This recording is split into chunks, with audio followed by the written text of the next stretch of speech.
Dan seperti biasa sudah ada beberapa komentar di Twitter tentang jawaban dari pertanyaan yang sudah kita berikan tentang topik malam ini. Dan pertanyaannya adalah, apa kado yang paling Anda syukuri dalam hidup Anda saat ini? Berikut adalah komentarnya. Yang pertama dari Afifah. Bersyukur masih selalu diberikan kehidupan, bersyukur masih bisa bergerak melakukan hal-hal yang positif. Berikutnya dari Gary Hutomo, saya sangat bersyukur masih dapat membahagiakan kedua orang tua saya. Bersyukur masih bisa melihat orang terdekat saya tersenyum. Dan yang berikutnya ada dari Hosiana. Bisa nafas, hidup, dan melihat orang yang saya sayangi setiap hari. Dan yang terakhir dari Vini Tiffany. Bersyukur masih bisa diberikan nafas untuk dapat beribadah dalam kehidupan ini. Terima kasih, kita juga bersyukur karena kamu sudah memberikan komentar lewat akun Twitter kita @possiblemetrotv. Seringkali kado yang sudah kita terima ya memang nggak bisa diganti. Ya, kado itu tidak bisa diganti, tapi yang bisa kita ganti adalah maknanya. Bagaimana kita bisa memaknai itu. Nah, gimana nih caranya, Pak Nunu? Jadi caranya seperti ini. Saya ada kado khusus buat Mbak Mary, buat Miss Mary.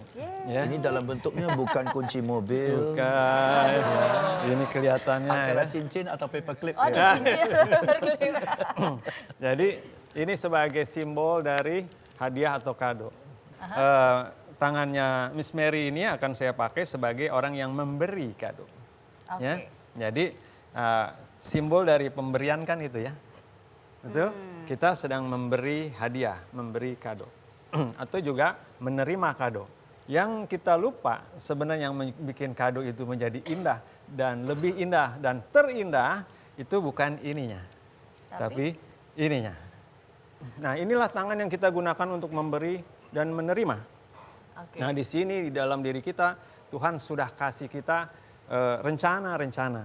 Yang pertama, jempol.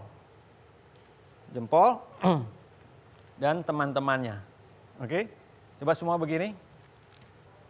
Hanya satu yang menghadap ke atas. Namanya jari jempol. Yang lainnya ke samping. Nah, apa ini jempol? Maknanya adalah siapa yang di atas? Itulah hadiah terindah selalu dari Tuhan. Dan untuk bisa menerima hadiah terindah itu, ya, sadar dengan Tuhan kita, dengan cara menjadi manusia yang tulus, jujur, dan ikhlas. Yang kedua adalah namanya diri. Ya, diri, nomor satu. Nah, diri ini adalah yang diharapkan sifat yang ditumbuhkan dalam memberi dan menerima adalah ramah dan sopan. Ya, sopan dalam memberi, sopan dalam menerima dan membawakan diri. Yang ketiga ini ada di tengah namanya hidup kita. Adalah sadar hidup, ingat akan hidup kita, lingkungan kita, tumbuhan kita, alam semesta kita, semua dan seisinya. Ini harapannya adalah hidup kita, anugerah kita bawakan dengan menjadi manusia yang peduli dan berguna. Nah, ini sebenarnya yang harus dijaga tiga hal ini. Nah, kalau kita kurang menerima dan memberi, kurang bersyukur dalam menerima kado tadi, akan muncul yang keempat dan sudah disiapkan oleh Tuhan. Ini adalah menggambarkan masalah, sadar masalah. Ya. Jadi masalah juga adalah kado dari Tuhan? Betul, hadiah untuk kita kembali lagi, mengingat lagi yang tiga supaya tidak salah. Ya. Jadi dengan begitu kita diajarkan untuk bersabar dan bijaksana. Disinilah kita belajar lagi apa saya yang salah, saya mesti bagaimana. Dan yang kelima ini adalah sadar bahagia. Yaitu jiwa kita diturunkan oleh Tuhan untuk bahagia, diberikan kehidupan ini supaya kita bahagia. Dan bagi Tuhan kebahagiaan kita itu kecil. Asal kita bisa merendahkan hati kita dan mengecilkan diri kita di hadapannya. Semua kejadian, jadi setiap kejadian itu pun hadiah. Apalagi kado sudah jelas hadiah, apapun yang kita jalani sebenarnya hadiah. Jadi waspadai apa yang Anda temukan. Siapapun, apapun, bagaimanapun itu adalah hadiah dan itu bisa dimaknai sebagai sebuah keindahan. Iya, luar biasa. Jadi menarik sekali Pak James. Tadi Pak Nunu sempat menyebutkan bahwa bahkan masalah pun adalah kado dari Tuhan. Jadi kadang-kadang kalau kita menghadapi masalah, walaupun kita tidak cari masalah, kita tidak menikmati masalah, arti artikan masalah itu sebagai hal yang positif. Kadang-kadang bukan hanya masalahnya, orang-orang yang menyakitkan hati kita pun itu bisa jadi satu pelajaran, satu peringatan untuk kita ingat tentang yang ini ya, tiga ini. Nah, ngomong-ngomong tentang kado, Yes. tadi kan bilang katanya kado itu biasanya buat perayaan ya. Ya, Biasanya kado itu identik dengan perayaan. Perayaan. Nah, perayaan itu biasanya lebih meriah kalau ada balon ya Pak James Iya, ya. kayak pesta gitu. Kayak ada ya. pesta. Iya, Nah, iya. dan ada juga makna di balik balon-balon tersebut. Betul. Aha. Oke, Mungkin- nyanyi dulu kalau gitu ya, Nah, biar balonnya kita datang. nyanyi lagu Balonku ada 5. Ya. Hafal semuanya? Nyanyinya sambil tepuk tangan ya biar meriah ya. Yang Oke, meriah. 1, Oke. 2, 3. Balonku ada 5, rupa-rupa warnanya, hijau, kuning, kelabu, merah muda dan biru, meletus balon hijau. Gol. Hatiku sangat kacau, balonku tinggal 4, ku pegang erat-erat. Oke, balonnya sudah ada di sini. Ya, Apa maknanya? maknanya, apa yang menarik deh? Semua anak senang balon ya, Ya. karena dia punya sifat seperti itu. Nah, cuma yang kita mau pelajari malam ini dari balon ini adalah balon ini sebelumnya berbentuk seperti ini. Nah, apa yang bisa membuat balon seperti ini? Ada udara. Ya, udara itu terlihat atau tidak? Tidak. Itulah ruang, itulah hati kita. Ya, dan hati kita yang besar, ruang hati kita yang ikhlas, yang akan membesarkan balon ini menjadi hidup. Apa sifat udara? Sifatnya udara dia ringan, Ringan, iya. ya, dan dia tak tampak. Jadi hati kita harus ringan dan kita tidak harus menampakkan diri, gitu kan? Artinya merendahkan hati, bahasanya gitu kan. Apalagi dia sifatnya dia mengisi, Ngisi. ya, dia mengisi ruang, ya, dan dia Tak terbatas tak sebenarnya, terbatas. kan? Dia mengikuti ruang, ya, mengikuti suasana, dan dia bisa naik, ya, kalau dipanaskan, dan dia bisa turun. Yes. Dan udara ini bikin orang bisa bernafas. Dan Artinya- tanpa udara ini orang jadi sesak ya. Betul. Ya. Dan artinya udara itu sifatnya Menghidupkan. Pertanyaannya buat kita semua dalam menerima dan memberi kado adalah, sudahkah kita menerima dan memberi kado berupa hidup kita ini dengan semua sifat itu, membawakan sifat itu. Nah, itu ada di dalam sini.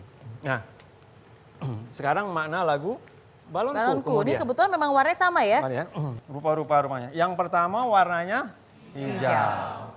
Siapa tadi yang di atas? Tuhan. Nah, orang yang hatinya hijau itu dikatakan sebagai yang orang baik. Ya, di daerah Arab di sana kalau dikatakan Miss Mary, Pak James itu hatinya hijau, artinya dia orang baik. Jadi untuk menjadi baik kita harus tadi ingat yang pertama siapa? Tuhan. Yang kedua Kuning. kuning. Tadi kesadaran yang kedua adalah tentang diri. Diri kita diberi warna kuning oleh Ibu Ateh Mahmud karena dia sifatnya warna mulia. Logam mulia, emas. Ya, warna-warna itu adalah itu. Menjaga kemuliaan kita dan kemuliaan orang yang kita kasih kado Oke. supaya pantas diberi gitu. Dan Hijau, kuning, kelabu. Kalau tadi yang ketiga, ada yang masih ingat tiga apa? Kehidupan. Hidup. Nah, Kenapa kelabu hidup itu kelabu? karena hidup itu tidak hitam dan tidak putih. Dia ada yang kelabu. Nah, disinilah kita akan dituntun untuk memahami menjadi manusia yang lebih baik lagi. Nah, untuk memahami yang lebih baik lagi dari yang kelabu itu adalah fokus kita adalah bagaimana kita bisa lebih peduli, bagaimana kita bisa lebih berguna terhadap hal-hal yang disebut tidak jelas itu. Maka kemudian dia akan menjadi jelas dan berguna buat kita juga. Oke. Nah, yang keempat Merah adalah muda. merah muda. Iya. mungkin. Awalnya dia merah adalah muda. awalnya dia warnanya merah, Ya. merah darah. Cuma karena dia punya apa tadi yang keempat? Masalah. dia menjadi mudah, menjadi pudar. Pesannya adalah jangan lari dari masalah, tetaplah hadapi masalah, ya. Karena itu adalah bukti dari bentuk dari cinta Tuhan kepada kita. Dan kemudian ketika nanti kita lulus menghadapi masalah, kita kawin dengan masalah sampai kita paham apa masalah itu melahirkan dari kehidupan kita, maka kita akan dikasih cincin apa di sini? Nah, cincin emas lagi. Itu artinya kita lulus ujian, ya, yang lebih tinggi lagi. Dan yang kelima tadi Terakhir, warnanya biru, tentang sadar bahagia. Kebahagiaan. Nah, bahagia itu biru karena Ibu Ate Mahmud mau menjelaskan bahwa berkah kado yang dari Tuhan itu seperti langit yang membentang dan lautan yang menyelimuti diri kita. Nah, itulah lagu Balonku mengingatkan kita kepada makna-makna yang bisa kita temukan dari kado. Ya. Tapi belum selesai. Karena lagunya mengatakan kemudian meletus balon. Berarti hijau itu kan tadi Hijau yang pertama tadi, Tuhan. Apa ini? Nah, Terus kalau balonnya meletus, jadi artinya kita lupa sama Tuhan. Artinya lupa mungkin kenapa saya hidup, kenapa kemudian saya punya masalah, ya, dan lain sebagainya. Lupa kita bertanya sama Tuhan, lupa kita taat sama Tuhan, maka kemudian kita jauh dan kemudian menjadi salah. Itu yang namanya meletus balon. Meletus balon hijau, hatiku sangat kacau. Jadi kalau hidup nggak ada Tuhan, semua Yang serba empat tadi kacau ya. ini, diri kita, hidup kita, masalah kita, bahagia kita pasti kacau. Ya. Nah, kemudian balonku tinggal 4. Ku pegang erat-erat. Pakai apa pegangnya? Pakai jempol lagi, yaitu dengan cara ingat lagi bahwa kado terindah selalu dari Tuhan. Kita pegang lagi, jadi semua kita bisa hadapi lagi, semua kita bisa bersyukur lagi, semua kita bisa bahagia lagi. Dan semua yang impossible bisa kita rubah menjadi